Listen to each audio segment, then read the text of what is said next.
Ghana's forests are vital, providing livelihoods, protecting biodiversity, and storing carbon. But for years, illegal logging threatens these forests and the people who depend on them. That's why Ghana and the EU took action together, building the timber traceability system that follows every log from forest to export. Before the introduction of Ghana wood tracking system, the system was cumbersome because it was basically manual. Keeping records or data was a challenge.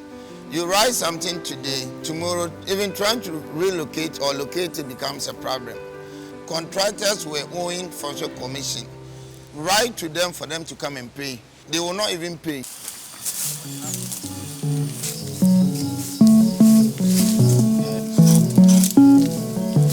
Developed by the Forestry Commission of Ghana in cooperation with civil society, private sector, and the European Union, the Ghana Wood Tracking and Decision Support System makes it possible to trace every timber product back to source.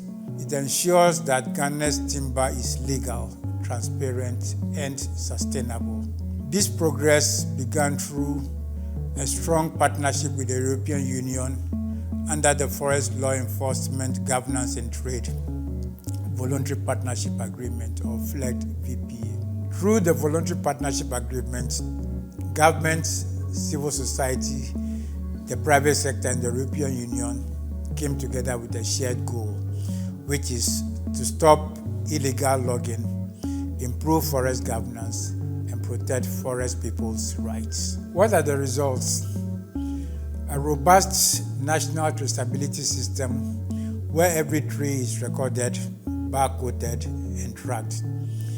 Revenue from timber sales supports local communities through social responsibility agreements.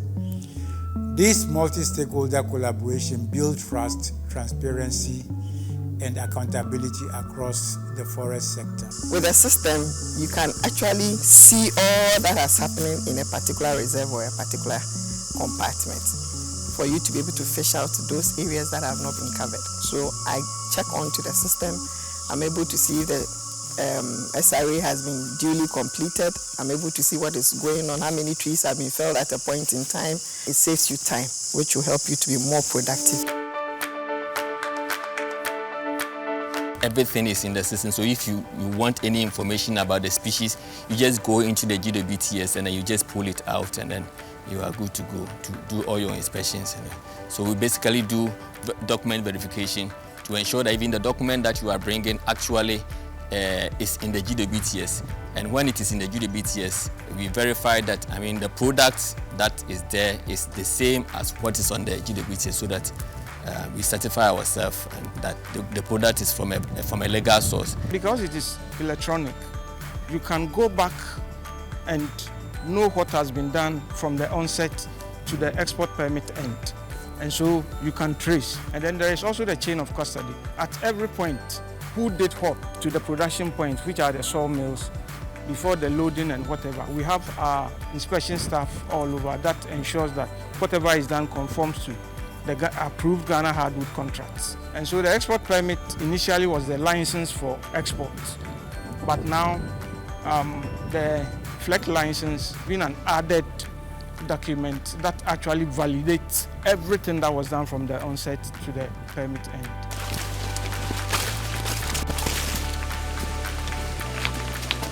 Every activity that we do has coordinates attached to it in the system. So even the pre-stock survey, we pick coordinates of every point, which means that anybody, anywhere in this world can decide that they want to check where we pick this information, and they come right to the spot. So when wood products are found on the market, it can easily be traced back to the source of origin in Ghana. Therefore, if there are illegalities there, you can trace it back to where it happened. We register all the timber firms before we allow them to operate. You cannot work with a facility or a timber firm which is not registered with TID or with Forestry Commission.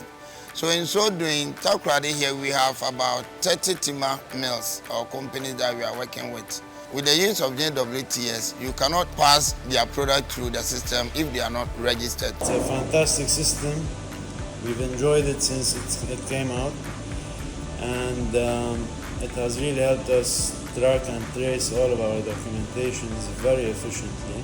It has solved a lot of problems that used to occur before, such as human errors mainly, because now since the system flags any potential error, you get a better traceability and a more efficient system.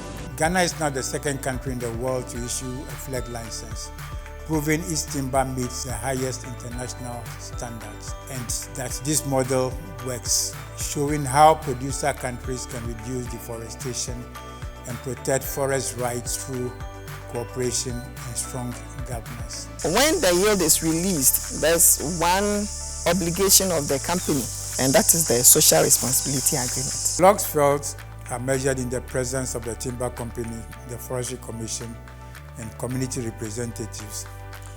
The volume measured determines the amount of stampage fees the timber company will pay to the forestry commission, and 5% of that stampage fee is the social responsibility agreement to the forestry communities.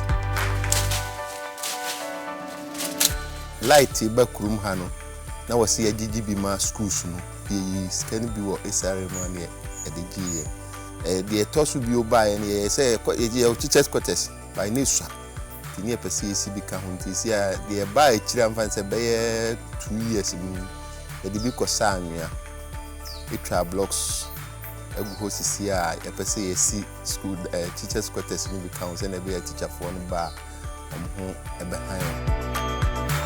Illegalities have drastically reduced. So I would say that is a very good system that has come in, aside the traceability that will help us to link one process to the other. It's coming to make our work so effective and so efficient. The Ghana experience is now a template for tackling deforestation beyond timber. It can be replicated in other commodities like cocoa, palm oil, rubber, and even mining. Together, Ghana and its partners are proving that legal trade, sustainable forests, and community rights can go hand